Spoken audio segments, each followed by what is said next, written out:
Hey everybody, welcome to a Thursday edition of Box Seats. I'm your host, Frank Holder. I'm here with Talent. I'm here with Fig. And I got to tell you, if you don't know, this is this comedy show and sports show where comics talk about sports. Now, first, let me tell you about these two comics who are here with me. They've been in Def Comedy Jam. They've been in films. They've been in commercials. They've been in festivals. They've been doing the comedy game for a very, very, very long time. But like I said, this is where we talk about sports. We have some fun with it. We have some guests. We do all that. So right now, thank you for joining the show. We appreciate you. But now let's jump into it. Last night was the World Series. You guys was talking about, just yesterday, you talk about how dominant the Dodgers looked and everything else. But Tampa Bay is literally about to make their city proud because Tampa Bay tied up the series. Now, I want to ask you this, Talent. First question I want to ask you. So one of y'all have to turn your volume down. We appreciate you, but now let's jump into it. Last night was the World Series. Yes, sir. Yes, that's big. Okay, let me ask you this. My bad. Let me ask you this. Does the Dodgers still come out ahead and make this more of a series and take them over? Or after you watched the game last night with Tampa Bay, are you sitting there saying now, well, you know what? Tampa Bay might be able to actually take this. You know what I mean? So, Talent, what's your thought real fast? Well, let me go first, Frank, and tell you that I didn't change an iota. I still feel like, hey, listen, it's the World Series. The key word is series. We won a series. But that don't mean that the Dodgers are going to lose. That just means now we're tied up at one game apiece. We got ourselves a little series here. So I stay right where I was. That LA's they're gonna take them and swoop them away like Fig. It's still the Brooklyn Dodgers, baby. Anybody who changes real fast after that, you got to be kind of suspect. That's what I would think. Fig, what's your thought process after you saw the game? Hey, man, first up, before I get started, I got to say the new word for the day is iota. No, man, ain't changed. Listen, here's the thing. Yo, they was winning, and the Dodgers almost came back. You know what I mean? The Dodgers were right there. They was right there in the game. It's not like it's not like they played bad.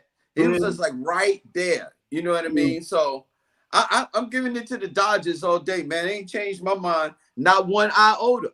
Okay. Not one iota. I am still with the Dodgers, baby. Now, for the sake of the house, without a doubt. Now, for the sake of talking about these sports and everything else, I want to move on rather quickly because we got a guest coming in today. But we have to talk about the NFL very soon. But I want to, because there's some moves in the NFL. But I want to start talking about the NBA because I get special guests coming up in about a few minutes. I want to just be able to ask this person about a couple of things and NBA related. So let's jump into the NBA. Now, we all know, because we saw, well, I'm sure you guys recognize as soon as we got off the air yesterday, Stan Van Gundy was officially hired as the head coach of the Pelicans. Now, I'm going to throw this out to you, Talent. Do you look at that as being a good signing? Because, we had a conversation about this saying, Stan Van Gundy could be a possibly good signing because of the way he handles his team when it comes to defense-minded oriented first. Young team and everything else. What's your thought process on Stan Van Gundy getting hired? I'm happy.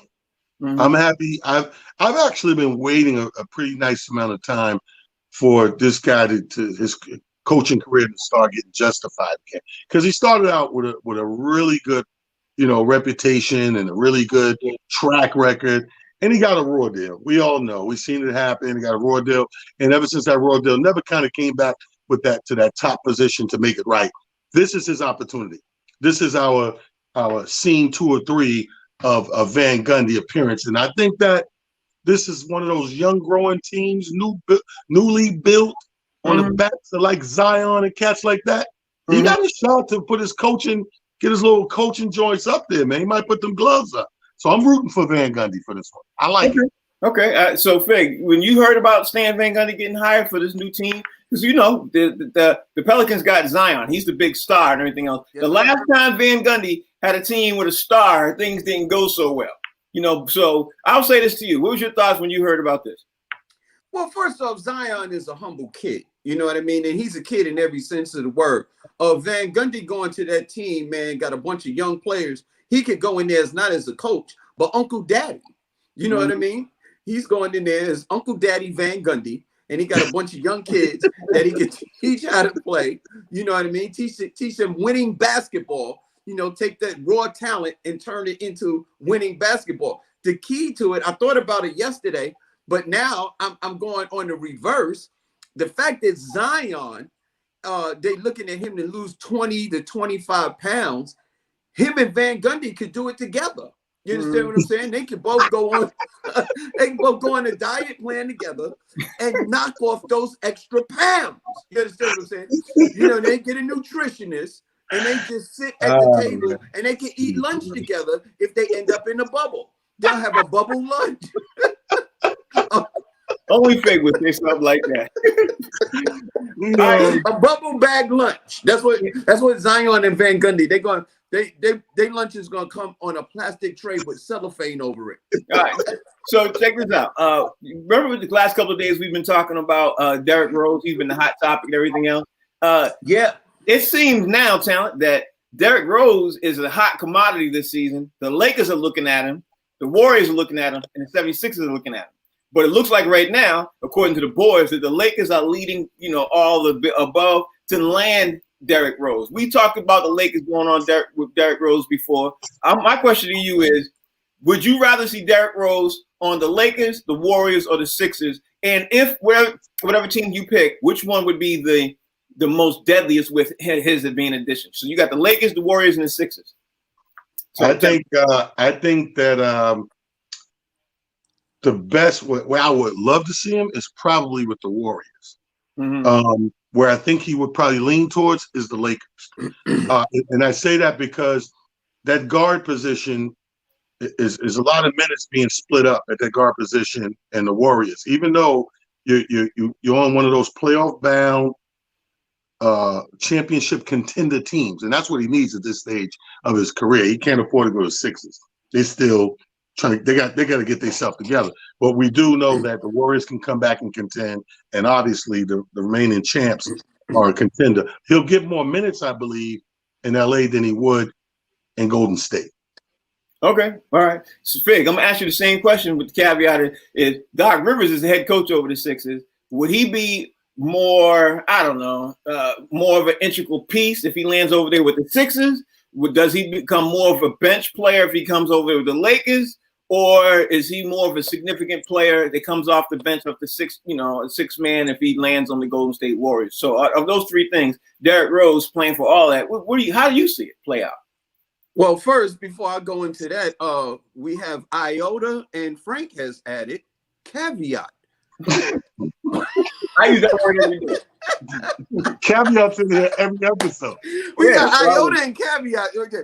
But you know what? I think Derrick Rose, the best landing spot for him to me is Los Angeles because it looks like from where I hear, I don't think Rondo is coming back. Mm-hmm. And they're going to need somebody to come off the bench and be able to give them a boost. Mm-hmm. You know what I mean? Because when LeBron is in the game, he controls the ball. He's like a point forward.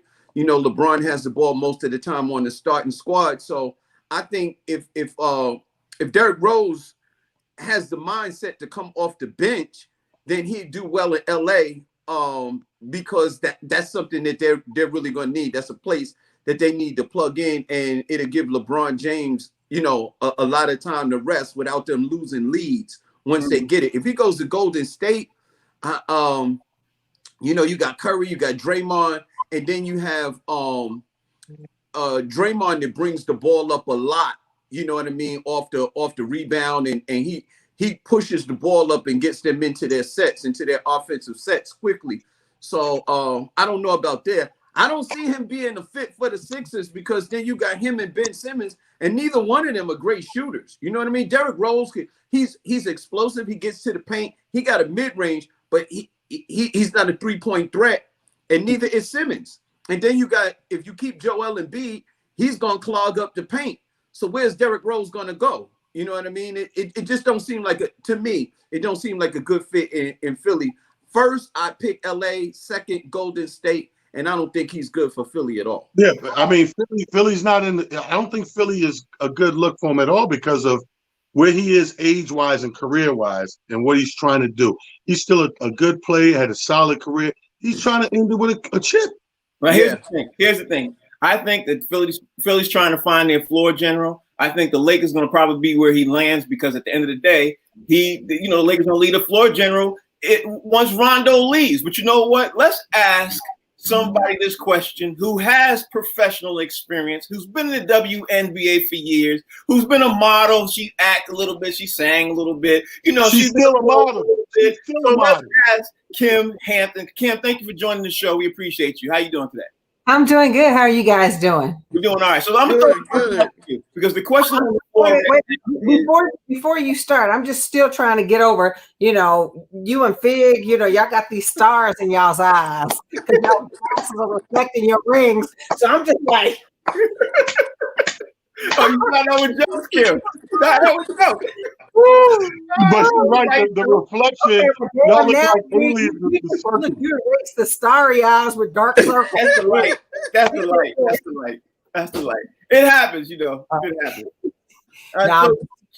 So the question falls to you. We got, you being a person who's obviously played professionally. You know the game from inside out better than anybody else looking at it. Now, from your eyes, you looking at that, you hear Derrick Rose is possibly going to land on the Lakers, the Sixers, or the Warriors and everything else, and you hear something like that. What's your thought process and where she go? Because, like I said to the guys, I think he's going to land on the Lakers because the Lakers not going to be able to afford to bring Rondo back. That's just my thoughts. What's your thought? Well, first and foremost, yeah, I think he should land. He should go where he feels his career needs him most. First and foremost, he should think about his family. He should think about his career, how he is health-wise, mentally, and everything. Now, personally, if I were in his shoes, I would probably lean to the Lakers because they got there with, was it you, Fig? I think you said, their guard position, for example, they were sharing a lot of minutes, or was it you, Talon? I can't remember. One of you guys said that they were sharing a lot of minutes with the guards, and it just depended on who was on that night was the guard that was going to play. Right. And Fig, you did say that he's a slasher. He gets to the basket and things like that. But I kind of feel like Fig, you didn't make one iota of sense when you said.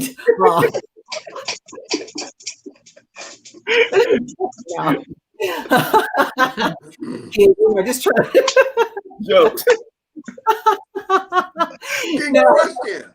No, honestly, I think Derrick has a really good 3-point shot, but the teams that he's played for, they actually, want him to slash and things like that. But I think LeBron always starts the game out getting his teammates involved. The only time he really takes over is when he's needed to take over. If his teammates aren't getting it done, because I think he has the mindset that I'm preserving my body. If my teammates are getting it done, I don't have to go ham, and things like that. He might even come out of the game if his teammates are handling it. So I think that would be the best spot for him because it's not like he has the weight of the world on his shoulders. Like everybody else might expect him to come in. Like you said, Philly might expect him to come in and do something, like have to really carry some weight, and Golden State, you never know. Is everyone going to be healthy? Is everyone 100%?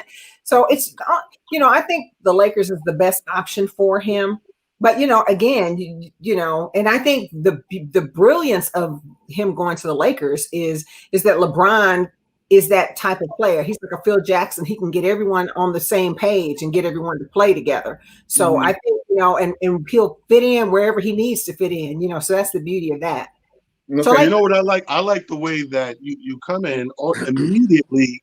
You come from an angle that most of us are looking at sports and not thinking about. That's a key, easily forgotten family. Like when you're talking about these cities that are so far apart, so geographically diverse and spread out, the family got to come into consideration at the top of that decision. Yeah. You know what I mean? Where you're going to be happy, where you feel, it's physically, mentally, environmentally best for you, because you can go to a team like a Philly, but, Embiid's got, like it's shown that people don't really last in that system for whatever reason it is, So I don't know what that is. If they were to come to the Knicks, for example, same thing. People don't last within the system. So, it's kind of like, it's a transient type of situation. So, yeah, I think it's wherever he feels fit. So let's apply that same ingenuity and way of thinking into like a Kim Hampton career, right? being out of Louisville, correct? Louisville. Louisville. Excuse me, Louisville. pardon me. That's like Newark. They don't say Newark. So out of Kentucky, then going into college in Arizona, and then getting drafted to New York. How much shell shock? How much? No, I didn't do that.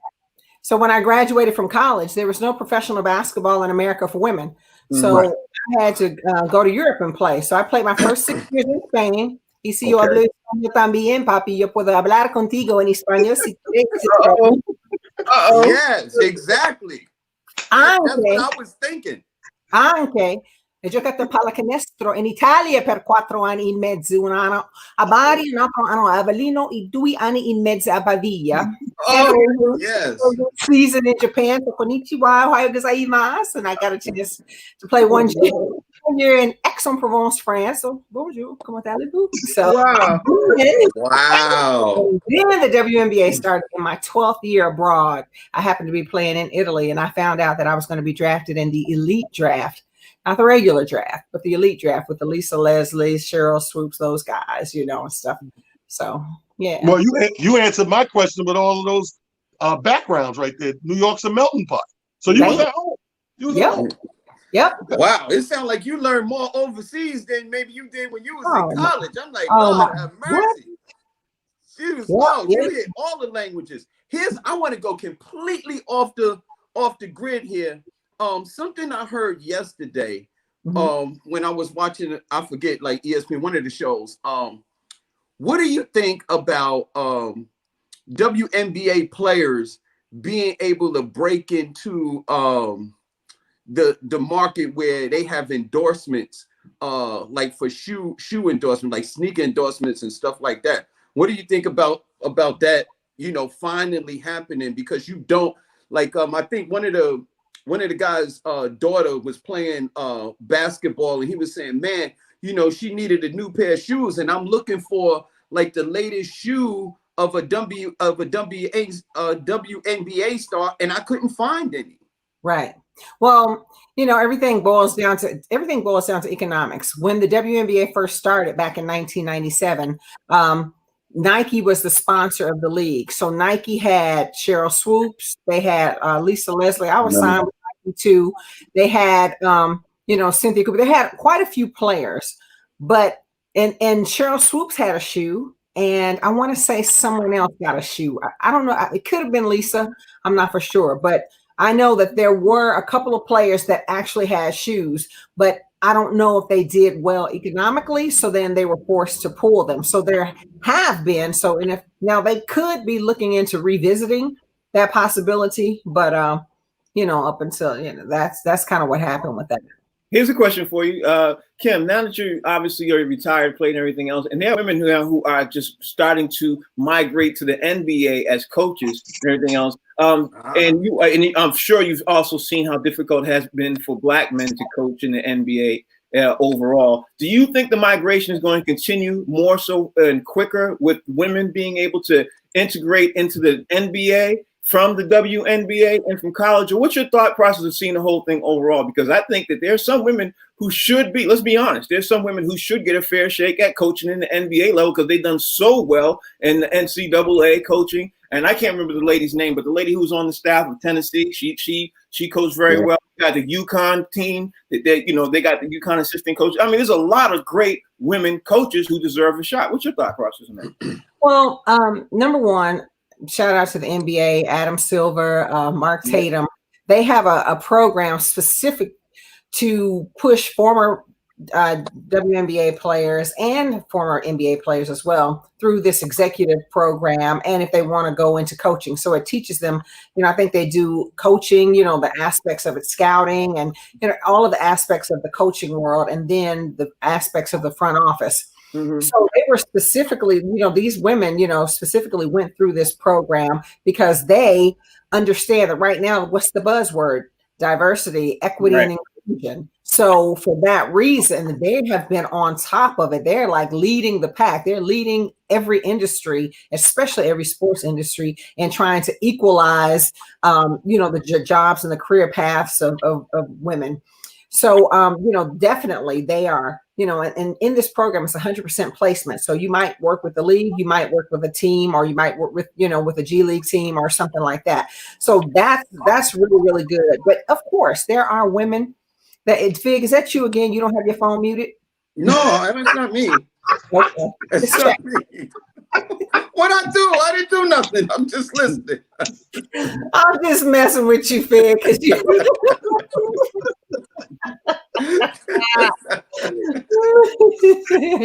That's no, nice. That's like right now when we're talking, I just happened to join this organization called Rising Coaches, and they just started a diversity, equity, and inclusion alliance. And so I happen to be heading up the women's section of it, vice president of women's coaches, and so it's about educating people. It's about educating people who hire coaches and head coaches. It's about, and athletic directors, because when you look at it, only 2% of all athletics have like head coaches in collegiate basketball and in athletics. When you look at the opportunity, like, you guys were just talking about Stan, how, he kind of got ostracized from the league. But when you look at, a lot of the men coaches, like African-American coaches, don't get to bob around like D'Antoni, like Dan. Right. Now he'll have a job probably by the end of the week or next week or something like that, And so, so this is that whole thing. So I think everyone is trying to be as attentive to it now because it is a sensitive issue. But I think it's coming. I really think it's coming. I think it needs to break into the collegiate game as well. But there are definitely, and I mean definitely, because if you look at the men, the men have taken over, collegiate coaching jobs. As it's 12 teams now. I think 8.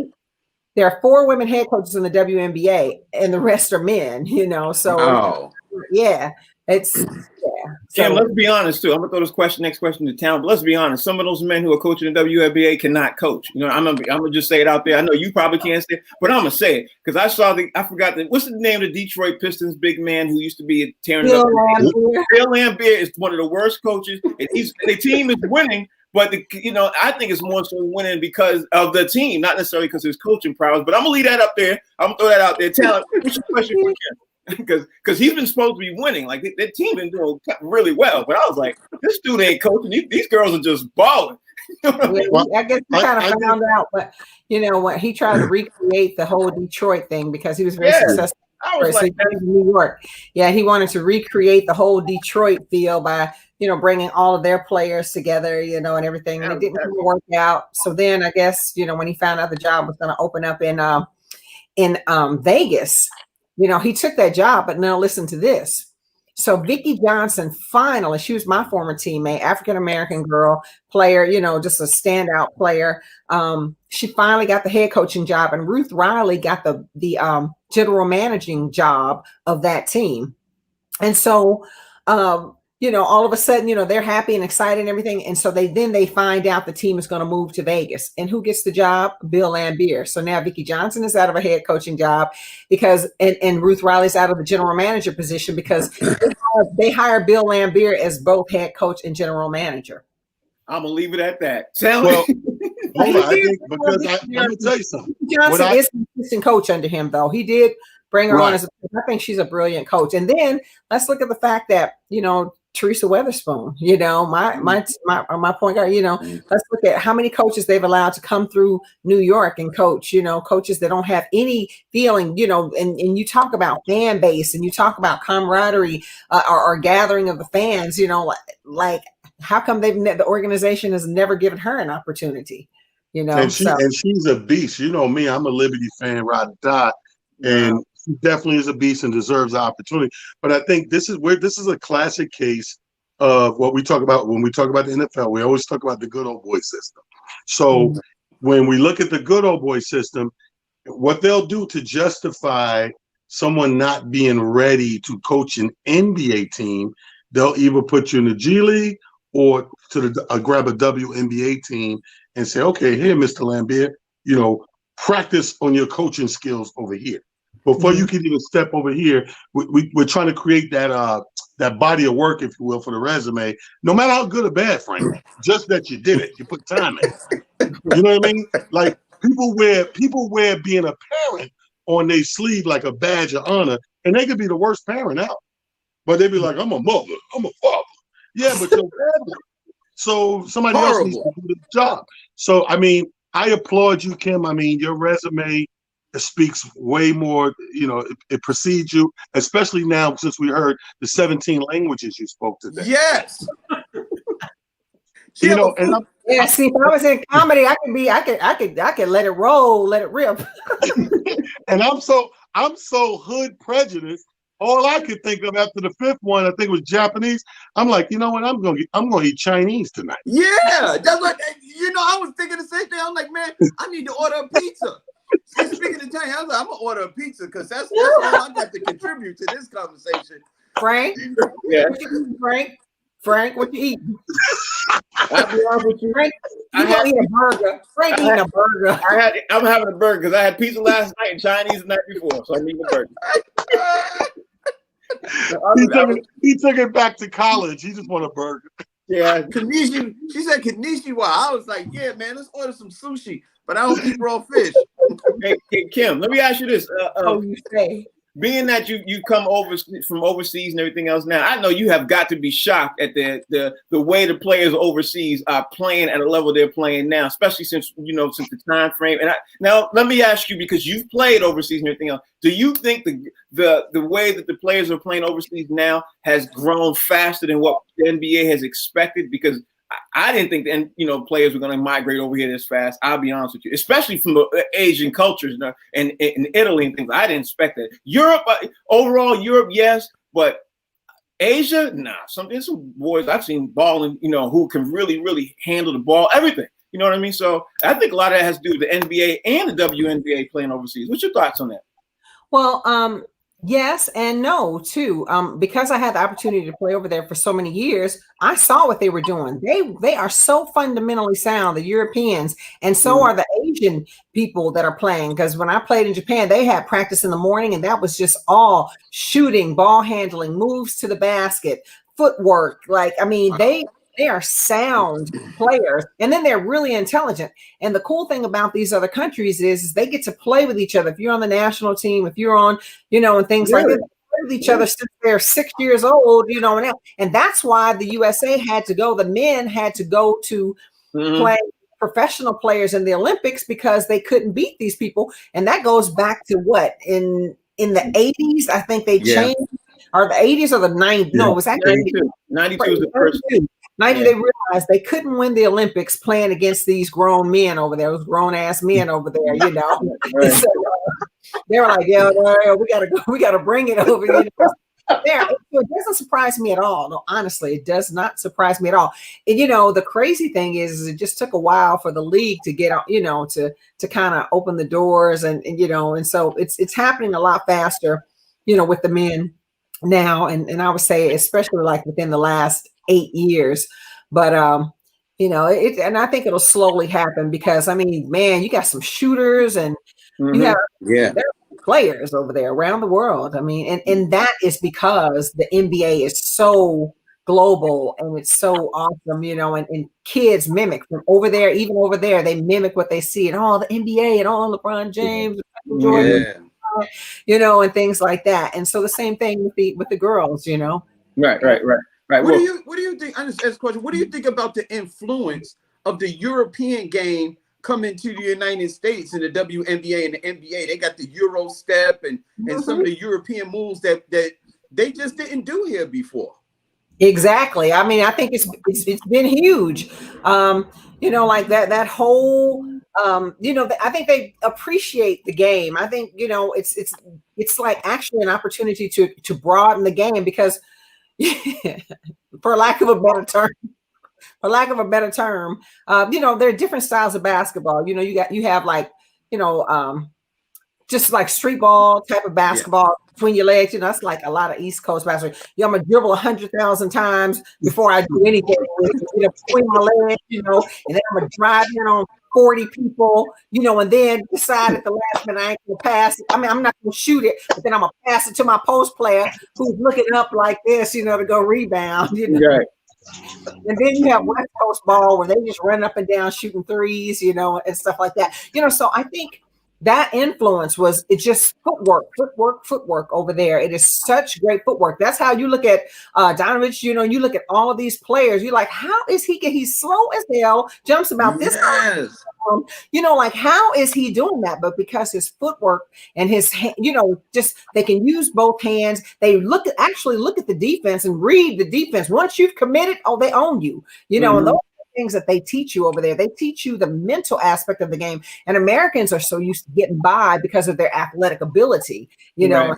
Now I think they're finally joining the two. I think, and the players that are smart, they are starting to work on a lot of those things, So a lot of those fundamentals. Kim Hampton for coach. Is it me or is Kim getting more beautiful as she's speaking? I'm sitting there like, Kim, thank you for joining the show. We appreciate it. All right. Let me say this. Kim and I were at this music function, this foundation function.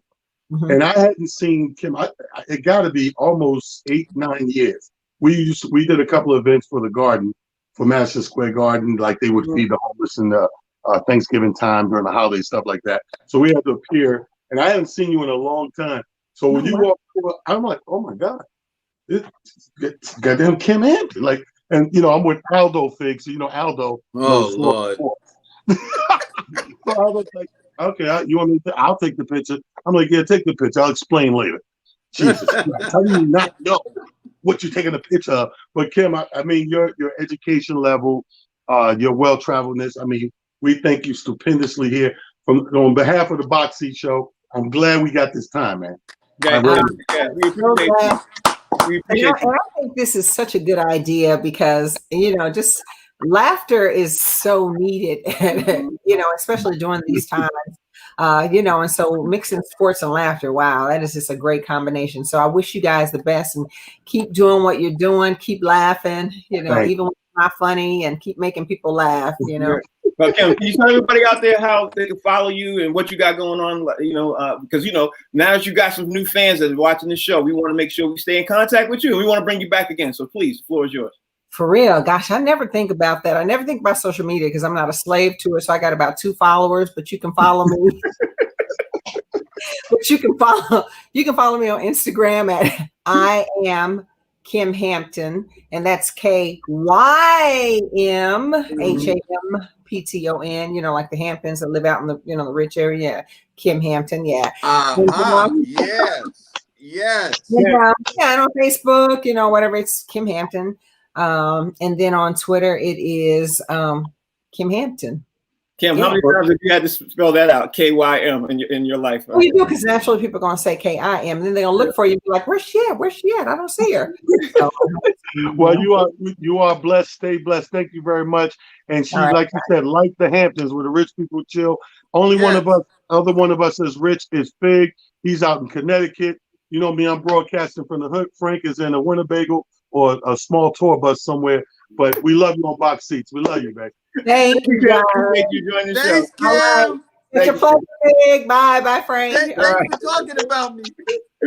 All right, y'all. That was Kim Hampton. That was a She crushed me, yo. very interesting show, huh? She crushed me in like 4 different languages. Yeah. That's how she do. That's how she get down. Kim don't play. She's well traveled, man. Well traveled. That's dope, man. What we gotta do? We gotta do a movement for getting Kim Hampton a GM position up in the WNBA. Please, we gotta get her doing something, man. Yeah, because forget the WNBA. Let's see if we can get her an assistant in New York, man. You know what I mean? The Knicks need her badly. Somebody from the Knicks call her immediately. But right now, rolling. We got to keep the show rolling because that's my man, Mr. Rodney Perry. This is about that time when we always do I agree. So, Rodney Perry, we didn't touch on a lot of stuff because we had an interview, but okay, I'll let you go. There you go, Rodney. There you go. When you have your little guests on, y'all kick on Rodney Perry to the curb. And I noticed when you got a female guest, it's even worse. Every time it's a female guest, it's worse. Shout out to Kim Hampton for getting Fig straight. Yeah. Fig talking about he don't eat no sushi. Kim was like, really? If I had to put money on it, I'd say you do. I mean, that's my secret. Jesus Christ. Oh man. The best thing about having a guest is y'all didn't have a lot of stuff for me to go over. I know what y'all trying to do. I know what y'all trying to do. Trying to get me to not disagree, but I still disagree. Okay. We got some stuff to go over, so when you ready, Y'all was talking about Lambeer. Y'all talking about Lambeer coaching. Frank, well, I hate Lambeer. He's a bad coach, but he winning. Well, Fig, what is the main attribute of a coach? Winning. Winning. You gotta win.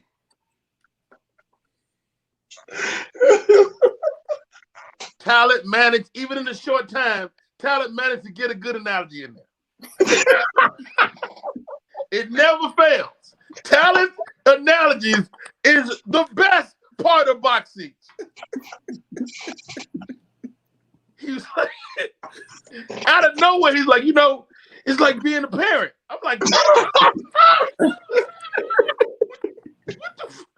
what?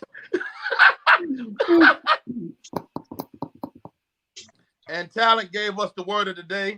I don't know if y'all didn't hear it because y'all was all up in Kim's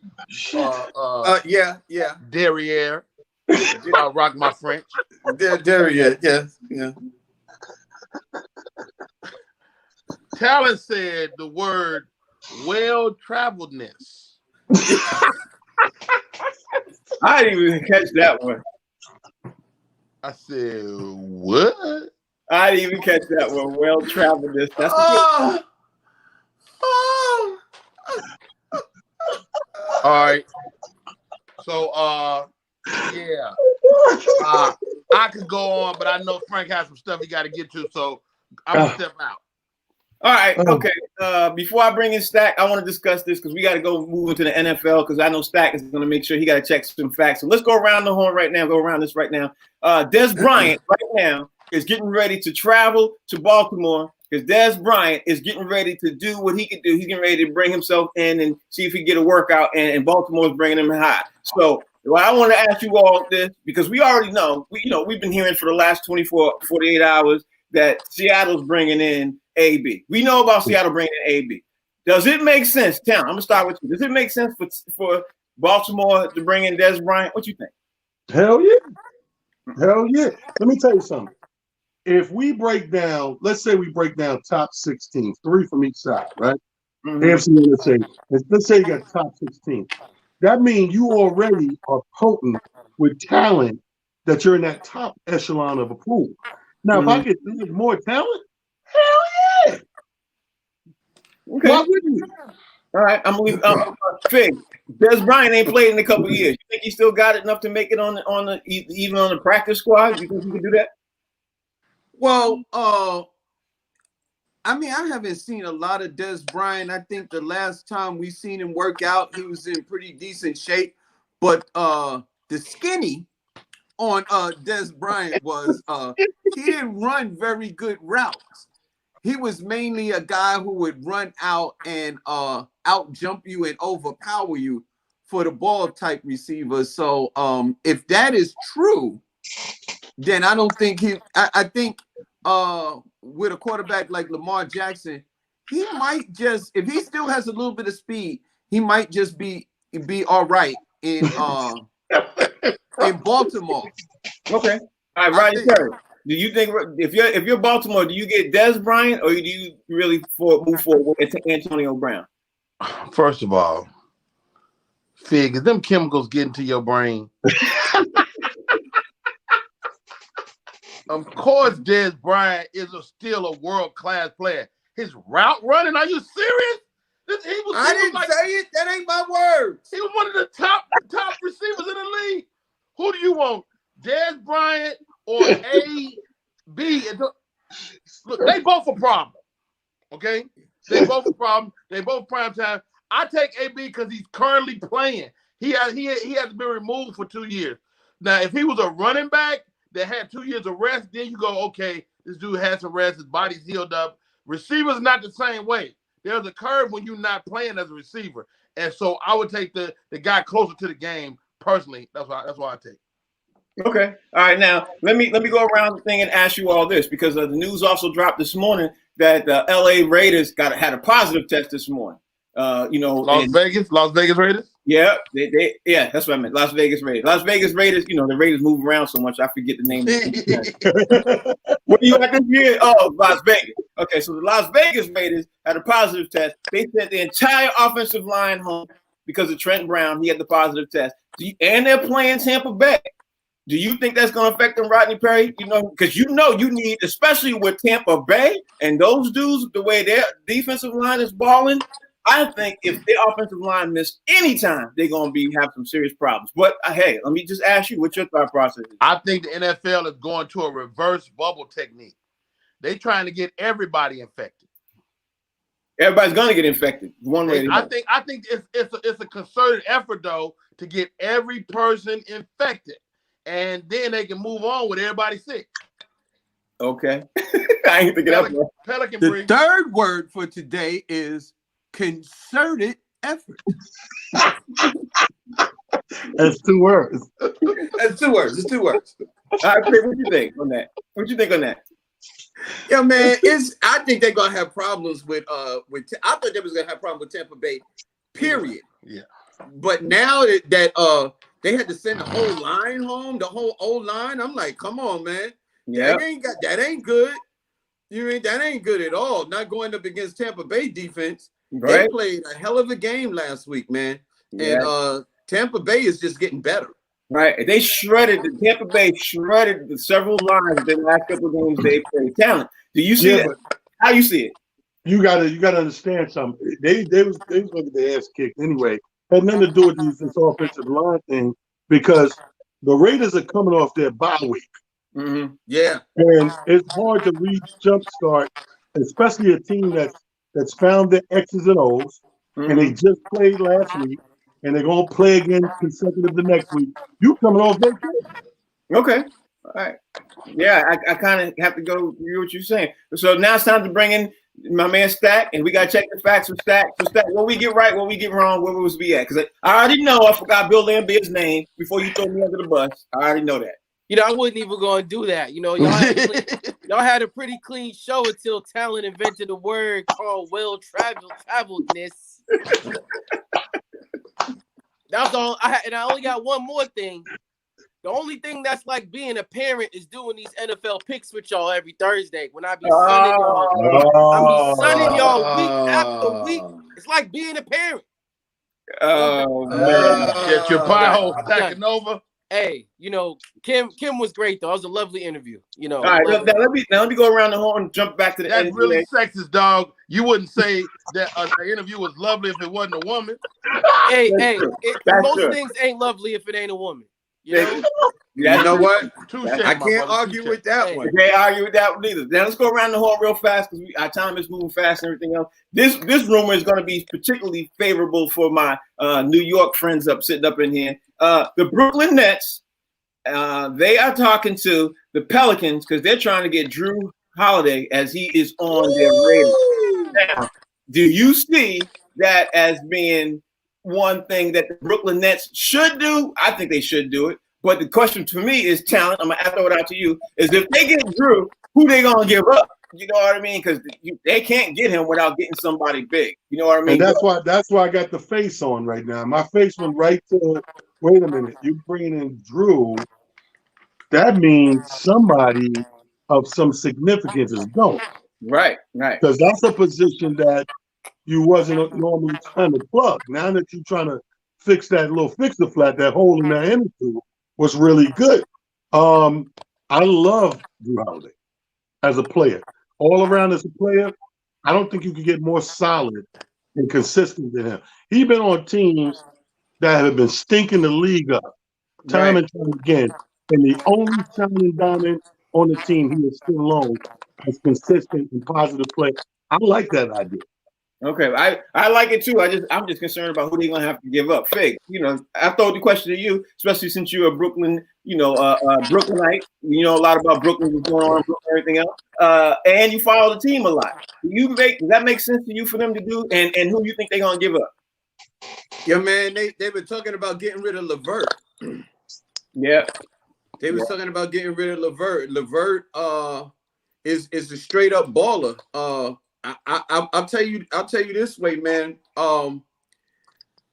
That's not a bad look for either team. Kyrie is going to need a backup point guard, and God forbid Kyrie is not healthy the whole season. Drew Holiday is not a bad backup. To be on the team. LeVert, he's a straight up shooter. You know what I mean? He's a knockdown shooter. 3-point slash to the hole. That would be good for New Orleans too. So I don't see, if that's the dude, I don't see either team losing. Right. Hey, Rodney, when was the last time that you talk about Brooklyn? When was the last time that Kyrie Irving did play a whole season? And does that make sense for them to even make that? Because they do need a backup point guard. And I'm glad you bring that up, Frank. I was just thinking that you got, first of all, you got the Lakers made the trade to the Pelicans. They sent their whole team over there. Yeah. So those are the 4 or 5 guys that's gonna get traded. Them same 4. They gonna move again. Uh-huh. So and there's some guard play in there. Mm-hmm. You got to know Kyrie is not gonna finish the season. Yeah. And let's talk about this. If we really want to keep it real, your boy coming off Achilles injury, they say you're never the same after that. Mm-hmm. They say you are never ever the same, but he's not his style of play is not really explosive. He's not driving to the hole like a LeBron, but 80% of KD is better than 90% of the league. So exactly. So KD is still KD. So Holiday to New Orleans. Now, what I always say about New Orleans is a horrible place to go. It's a bad culture, bad team. But they got a new coach coming in there. They're gonna run. They're gonna get the fat boy not fat no more. So it might be a good place to go. All right, and Stack, I'm gonna throw that last question to you before I ask my next question. Stack, what you think? Yeah, I think Drew is a good pickup. Initially, I wasn't okay with Karras leaving Brooklyn, but I think he can go if Drew Holiday is going to come in. He can play the 1 or the 2 spot, and he's a veteran too. He's a lot older than Karras. I think he'll get along with Kyrie much better and KD and those guys. Right. Well, another question that has been being talked about, except I think this is going to happen within the next 3 weeks. And mark my words, Chris Paul is being talked hotly with the Los Angeles Lakers. And honestly, the way the Lakers are looking on nabbing Chris Paul, because they know they're going to leave Rondo, it's going to either be Chris Paul or Derrick Rose. I'm going to start with you, Jack. I think Chris Paul could land on the Lakers the way that the Lakers are going hot after him. At least doing their research on him. They're doing their homework on him. You know what I mean? They're trying to figure out the money and everything else. They're literally trying to figure out how they're going to make this work for Chris Paul. I don't know if it's LeBron is behind the scenes. I don't know what it is. But can you see Chris Paul playing the Lakers that? I mean, I just think that the Lakers have to pretty much add all their supporting cast back. Mm-hmm. So I think it would gut them to have to bring Chris Paul in just financially and have to still pay AD and LeBron, and then sign. They still got to pay Kuzma. So I don't think that's gonna work out. The numbers are gonna work. I think they're better off getting D Rose. And contrary to Fig's belief, the Lakers do have a floor general. His name is LeBron James.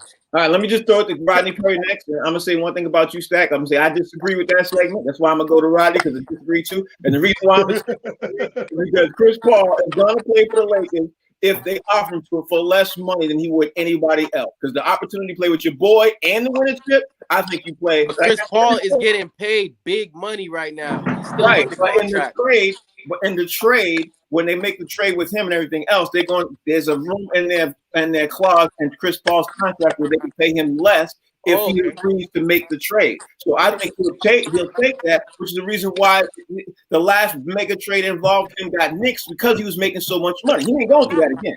Rodney, what's your thought process? You know what? Stack again. You wrong this time, dog. And for some of the reasons that Frank said, we found out this season that the Lakers need another floor general. You know, with Rondo. Rondo is out. Who do you get? Chris Paul. Let me tell you something. I'm a Chicago. I love Derrick Rose, but ain't no way if I needed a guard, I'm going to get him. Right. I'm He's not a scorer. going to get Derrick Rose. Right. They do not need that. They need somebody that can run the offense. Derrick Rose don't run offense like that. I just think I get somebody cheaper than Chris Paul, though. I mean, they might be able to, you know, Van Vliet is out there. Even Van Jordan Vliet, Clarkson. whatever how you say his Yeah, name, but Van he's out Vliet's there. getting paid. Van Vliet's going to where the money is, and who can offer him the most money. That probably be Miami. It ain't gonna be the Lakers. But what did we talk about yesterday? Some of those moves are legacy moves. Chris Right. Paul is a guy that would make a legacy move right now. Because he's in that spot in his career. He's in that spot in his He's age. in that spot in his career. He Yeah. can go for less money, catch him a chip with LeBron. LeBron Yeah. is giving out chips. Okay, let me say that he's stupid. Let me say this. What Stack is missing, you got a good point, Stack, with money and all that stuff. But what you guys got to realize is this: with superstar and all-star players, especially at the beginning of setting up that new deal, you can structure it where you put money on the back end. Patrick Ewing did this a long time ago, where he made what they call the balloon year his last year. That was the year they tried to underhandedly trade him. He got pissed off and demanded to leave. He ended up on Seattle. But that was almost a 30 grand a year of chunk of his contract. So AD, I say all that to say, AD, if he wants to invest in future championships, he can say, okay, here's the deal. I'm gonna get this $180, but the first 2 years, I'm gonna get a little bit of money for 2 years so we can pay XYZ. Even if you bring a Chris Paul in and just guarantee 2 years, you can restructure this big money where the big money kicks in later down the line. Keep that in mind. What you said, Talent, is right. I'm gonna throw it to Fig, and I'm just say one thing with this word of the day. The caveat is going to be that AD he's doing year-to-year contracts now. He opted out, and he's getting ready to play back in, and he's going to do year-to-year contracts, and he's going to do, I think, big money year-to-year. You know what I mean? And now Isn't LeBron doing year-to-year too? Yeah, LeBron's doing year-to-year too. So I thought LeBron was locked in for like 5 years. No, he's locked in 5 years. He has the opt-out option every year, so that means he has a year-to-year contract. I don't give a damn, not one iota. I'm telling you what's possible. All right, we'll put that on the record. Fig, what's your thought? Well, first off, I'd like to say I disagree with Stats. I never said that the Lakers don't have a floor general. I never said that. Okay. I said that Derrick Rose didn't seem like a floor general. I agree with Rodney on that. Derrick Rose is more of a two guard than a point guard. Absolutely. So I would definitely take Chris Paul or Rondo or somebody like that. Those are true point guards to me. Chris Paul said on an interview, I think they was asking him, was he going to opt into his contract? And he was like, what? Like, are you crazy? Of course, I'm going to opt into my contract, you know, because he's due that money. So when somebody says Chris Paul is not going like sign for his money, that don't sound right to me. And that was according to Chris Paul. That's not my opinion. That was Chris Paul saying, oh, I'm definitely getting my money, because that was a question that was asked to him on another way. He said, oh, I'm definitely opting in and getting paid my money. He said, oh, I'm definitely doing that. So if Chris Paul is going to LA, they're going to have to do something like what Talent said, and somebody else is going to have to renegotiate and structure that money so they can fit Chris Paul's salary in. I don't see Chris Paul taking less, according to Chris Paul. Okay, now that's all I got to say about now. that. Let me just let you hear something real fast. Chris Paul. Here come a Pelican brief. Yeah, no, I'm gonna give it facts. I'm gonna give it facts because I did my homework on this. I'm gonna give you the facts. The facts are this: Chris Paul can opt in and take more money, but in order to be approved to do some trades to go somewhere, you have to agree to go to certain places and agree to take less money, and that clause is in his contract for the team, not for the player. The player can opt in, and the players always opt in for the max. But they will sit down and say, okay, if we want to trade you to the Lakers, but we have the ability to opt in and pay you less if you want to go here, but we're going to trade you here. You know what I mean? That's how it works in the NBA. Yeah, Chris Paul going to say, I'm going to take my money. But he also going to sit there and say, you have the opportunity to play for the Los Angeles Lakers who just won the chip, So what you want to do, and that's what's going to happen. So Chris Paul said out of his mouth, "I want my money." Now, Frank, that was Chris Paul. You're not arguing with me. You got to call Chris Paul on the phone and talk to him and say, "Hey, Chris, do you want your money, or will you go to the Lakers for less money?" Because I'm telling you what Chris Paul said. On that note, being that I'm sure y'all understood what I'm saying, I'm gonna get ready to roll out. Roddy, what you getting right? Is today No. Thursday? I was just checking, because the wire sometimes, Chris Paul might end up in Boston. That's all I'm saying. Isn't it Thursday though? We don't want do him. picks We today? don't want him. We don't want him. We don't want him. We ain't doing picks today, y'all. Y'all quit. Oh, today's Thursday. I'm like, dang, like y'all. I've been spanking y'all that bad. Y'all don't want to do the picks no more. Okay, let's do the picks. I don't even want to play no more, man. Hold on. We got to do the picks tomorrow because the time is out. We got to do it tomorrow. But You got to pick tonight's game. Yeah, pick tonight's game. Who's playing tonight? The Giants and Philly. All right. Nobody's playing tonight. Nobody.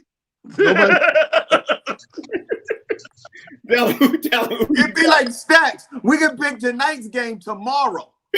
Hey, look, like I said, y'all can have that win back. Y'all can have that one back if y'all want. Give it back then. Take Yeah, it. give it back. All right, you give it back. All right, tell him who you got tonight. The Giants or Philly? I'm gonna have to go with the Giants, man. Ain't it 2 games tonight? This is a suck fest tonight. Pause. This is horrible tonight. Whoa. Both teams suck. But I'm gonna play the whole hometown close to the vest and go with the Giants. Yeah, the Giants are playing the Eagles tonight at 8:20 p.m. Fig, who you got? Giants or the Eagles? Man, you know what? I learned never to bet with my heart, man. I'm not going with my heart no more. So I see Philly beating the Giants on this. Wait a minute, man. Fig, you didn't tell me you was getting divorced. No, I ain't getting divorced. Rodney, who you got? On my team. I'm Rodney, who keeping you my wife. That's a winner. I mean, that's a winner every Who day. you got? That's a W. Who you got? yo, just real quick, this is the Dookie Bowl. Yeah. I gotta take Philly. I bet on the Giants last week and they let me down, and they're gonna do it again. But I'm gonna take Philly because I just picked up Carson Wentz in my fantasy, so I need to pay attention. Zach, who you got? Philly. Yeah, I got Philly too. All right, so tomorrow we're gonna do our picks. We're gonna get this rolling, keep the thing all rolling. Tell everybody how they can follow you. Yo, you can follow me. You can find me everywhere but this game tonight. The game is coming on. I won't be there. I won't be tuned in. Nothing. I'm at It's Just Comedy on Twitter. Talented Comedian IG. King Talent Harris Facebook. All right, Fig, tell them how they can follow you. Comedian Fig on all social media platforms, ladies and gentlemen, Instagram, Twitter, and Facebook. Comedian Fig. I be hanging out with that dude all the time. Rodney. Hey, it's your boy Rodney Perry, RodneyPerry.com. Chicago this weekend. It goes down. Matter of fact, I may be still traveling. I should be situated by the time y'all get to Showtime tomorrow. But in honor of the great Levert,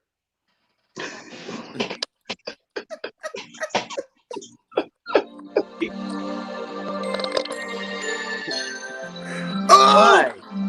Hey, Rodney, keep that playing. Zach, how they follow you? Hey, catch Stacking Over and all my well-traveledness at Stacking Over on Instagram and Twitter.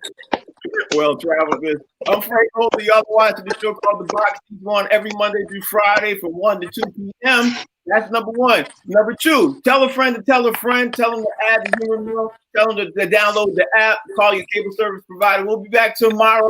And of course, we'll be back tomorrow talking about more about comedy and more about sports. This is The Box Seats. We'll see y'all.